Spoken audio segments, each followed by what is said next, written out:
Good afternoon. Brianna Pittman with the California Dental Association. Obviously very concerned with oral public health and, as you mentioned, ensuring that school children are getting coverage and access under Denti-Cal. And while we are very supportive of having the dental director, who will hopefully be on board very soon, consider this dental disease prevention program through the stakeholder process in developing a comprehensive oral health plan. Thank you. Kathy Mossberg, representing the Public Health Institute. Just want to voice our support for the Parkinson's registry, similar to what we've seen in California with the cancer registry. We've seen that, one, be able to draw down a large amount of federal funds and allow us to find what has been suggested here as hotspots and figure that disease out. As we've talked about before, the way to go about many of these diseases is getting it before, so looking at prevention, looking at the places where we see these clusters of folks, and then trying to get at it that way. So we think this is a good place. The pilot started. There's good work that's been done there, but now it's time for the state to step in and put some dollars in. Thank you. Any other members of the public? Okay, first I want to just take a moment and thank the advocates for more funding when it comes to dental disease for our school children and for Parkinson's disease. I do hope that during the budget process we'll be able to have more of a conversation around this and consider adequate investment in these areas. There is a staff recommendation to approve the Office of Problem Gambling budget change proposal and the proposed placeholder trailer bill related to this BCP. As well as a recommendation of the approval of the biomonitoring budget change proposal and the April 1st adjustment. Because it's a busy afternoon and I'm the one member of the committee here, we'll put over this motion until we do have other colleagues to join us. But at this time, I want to thank the panelists for your presentation. And why don't we now move to the final issue of the day from the Center for Infectious Diseases.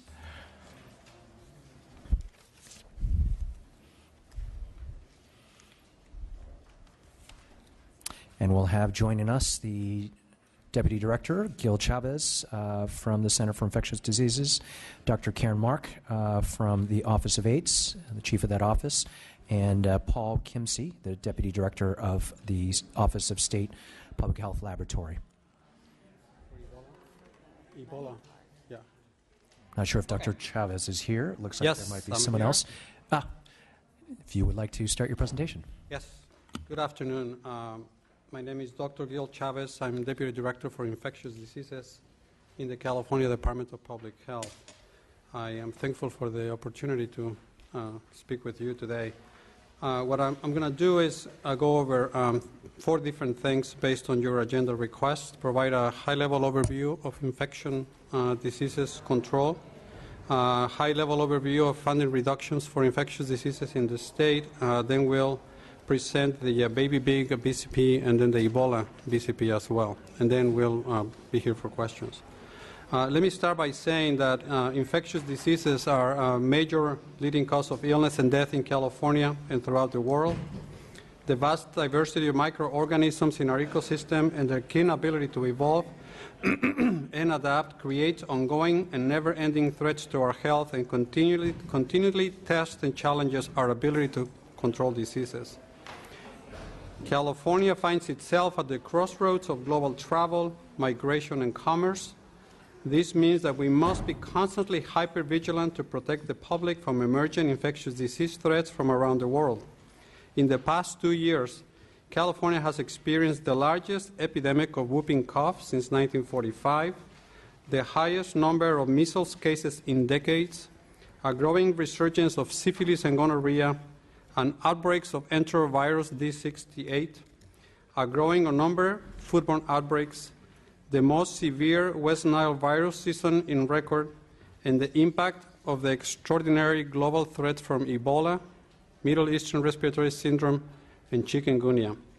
Responding to these multiple threats to public health, many which occur concomitantly, requires a robust system to monitor these diseases and a very high level of readiness by state and public health departments around the state. Infectious disease prevention and control is accomplished through a solid partnership of state and local public health departments.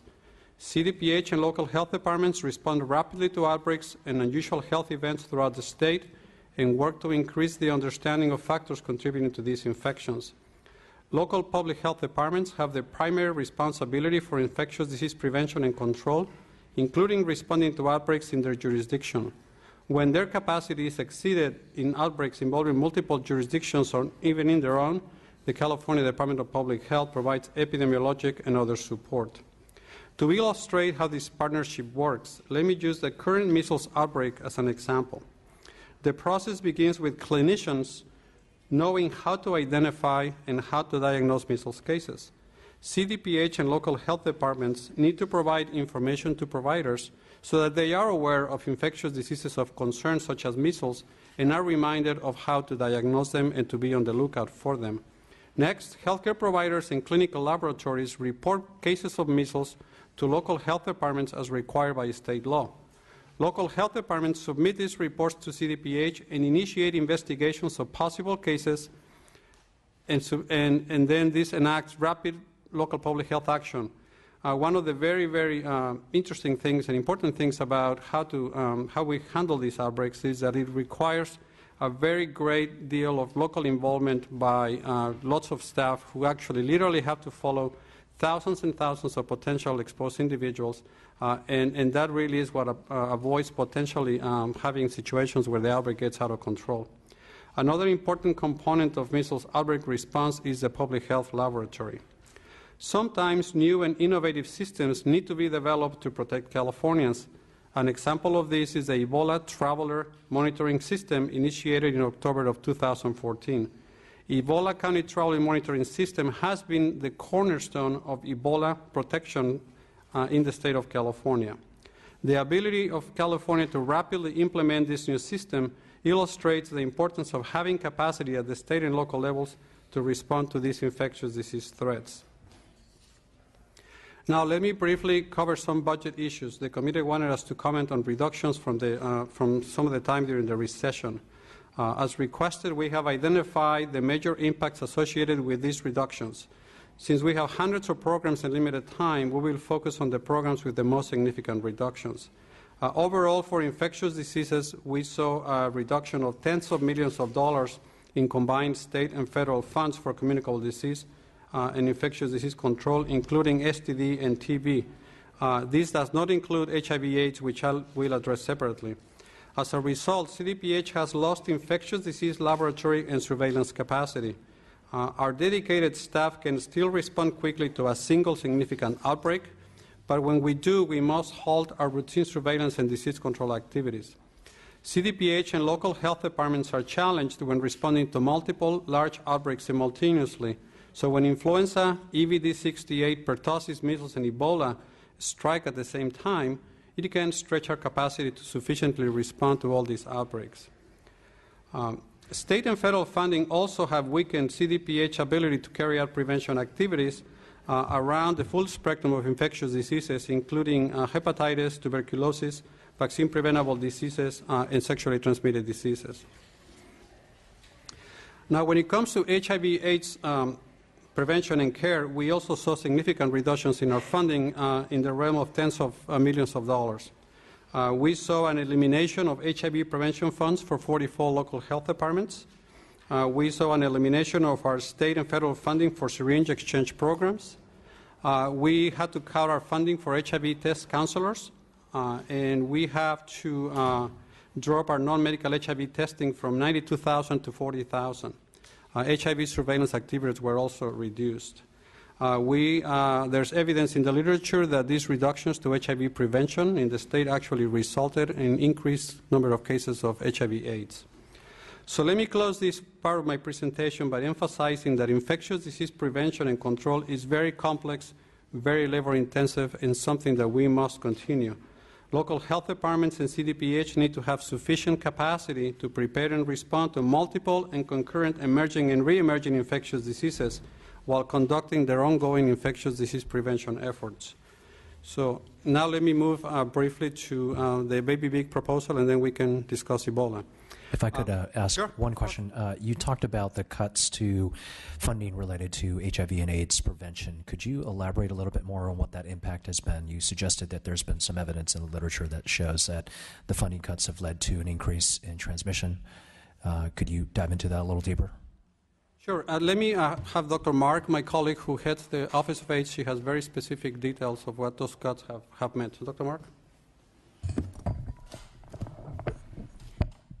Hi. Yeah, so folks at CDC did an evaluation of the impact of those cuts specific to the local health jurisdictions in California, except for San Francisco and Los Angeles. And we can give you a copy of that if you'd like. They calculated how many HIV infections occurred every year as a result of the cuts. Do you have any, can you articulate any numbers at this point, or you just know off the top of your head that? Yeah, I want to say it's about 55 infections per year, but again, that's only the local health jurisdictions except for San Francisco and Los Angeles, which are probably over half the cases in the state. Okay, I'd love to get that information. I represent San Francisco, but obviously throughout the state, this is a pretty concerning trend. Sure. And then one last question to the good doctor. You mentioned that if there are multiple diseases that are moving fast and furious through the state of California, that strains our ability as a state to deal with that. Did we see that this past year with Ebola and the measles and other diseases? I want to just get a sense of how strained is our current capacity as a system. Right. So, you know, as I indicated, the first line of defense here is local public health. Local health departments have experienced many, many years of reductions for their ability to respond. So if you talk to local health departments across the state, they will tell you that they are very slim in the resources, and that as we have to tackle these multiple outbreaks, they do become very, very overwhelmed quickly. And so this past year, we were particularly concerned because we had so many different diseases at one time. And it is our understanding that both locally as well as I know firsthand at the state, that we really taxed our resources quite a bit. And so we managed okay, but we did so by deferring some of our ongoing activities for prevention and focus particularly on outbreak control. Thank you very much. Would you like to proceed to your next issue? Sure. And I want to just go back briefly to the issue with HIV/AIDS prevention, because we will give you the study, but what was very important about that is that CDC actually did a very good scientific evaluation of what it meant to have lost the prevention funding in the state, and actually did a comparison of what the number of HIV cases would have been with that funding and what actually happened as a result of the reductions. And they were able to demonstrate and published in the scientific peer-reviewed literature that a loss of funding in prevention does result in increased cases of HIV/AIDS. So I think it's a very important study.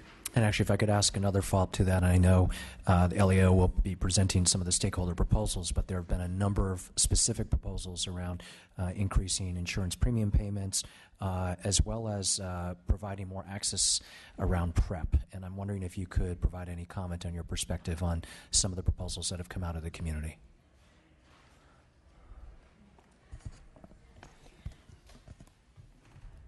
Sure. So I'm not sure what all information you wanted me to present, but certainly PrEP is a very, very well scientifically supported new HIV prevention method that's been available for the last couple of years.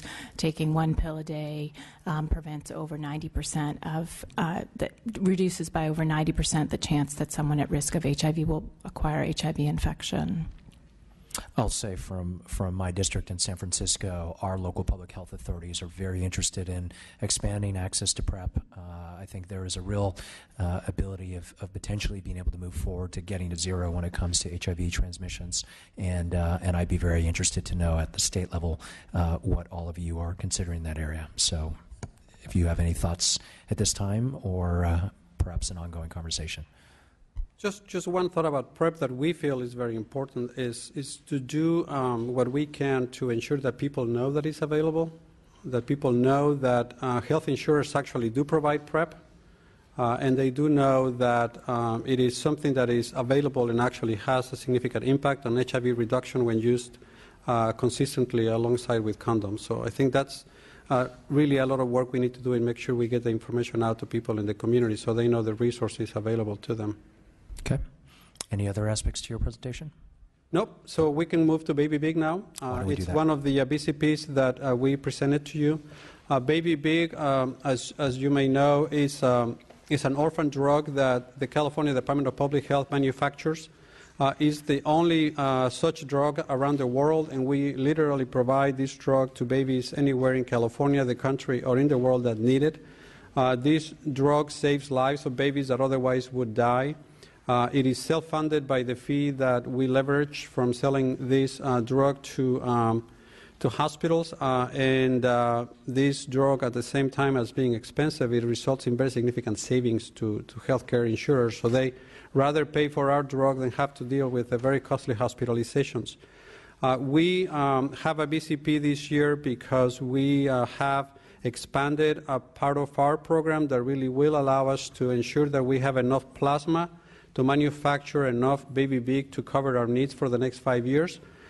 We have the funding available. We need appropriation for $2 million so that we can enroll additional plasma donors in our program, and we can ensure that we have enough supply when we get the drug manufactured and released sometime next year.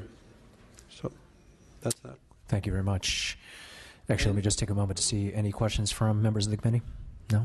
Okay. And then the last piece is we have an Ebola BCP, and Shelley is going to present it for you.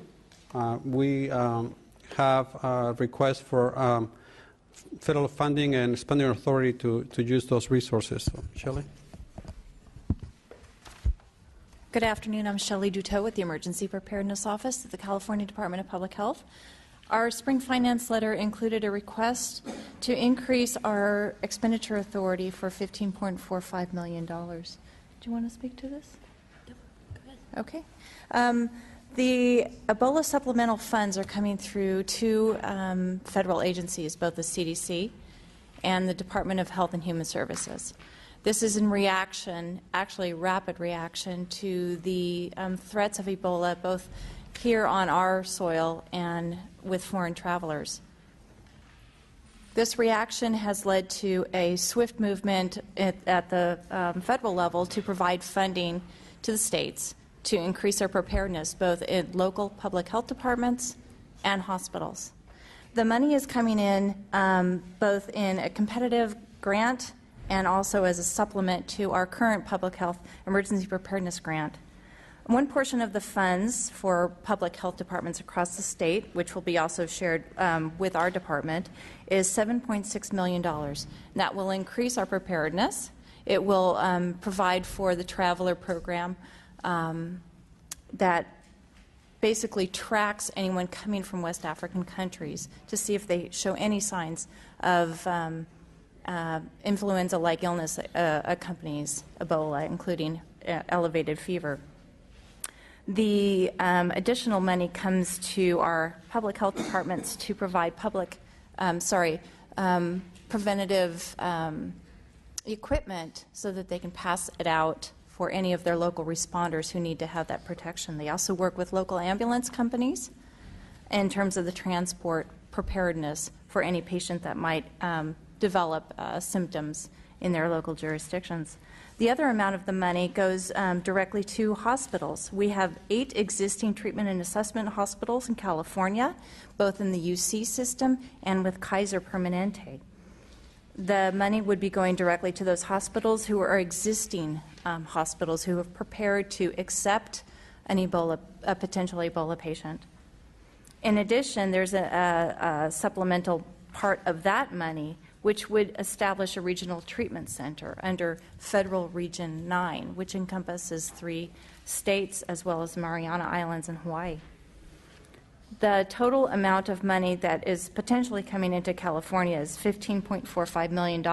However, because the money that would be going to hospitals is under a competitive program, and we have not yet secured which hospitals might be competing for those dollars, we do not know at this time how much exact dollars would be coming into the state from the feds. I'll take any questions. Great. Thank you very much. Any questions from the committee on this? No? Okay. Thank you very much for your presentations. Let me ask the Department of Finance, any comments? And let me ask the LEO, any comments on this? No comments. Would you like me to present the stakeholder proposal? That would be great.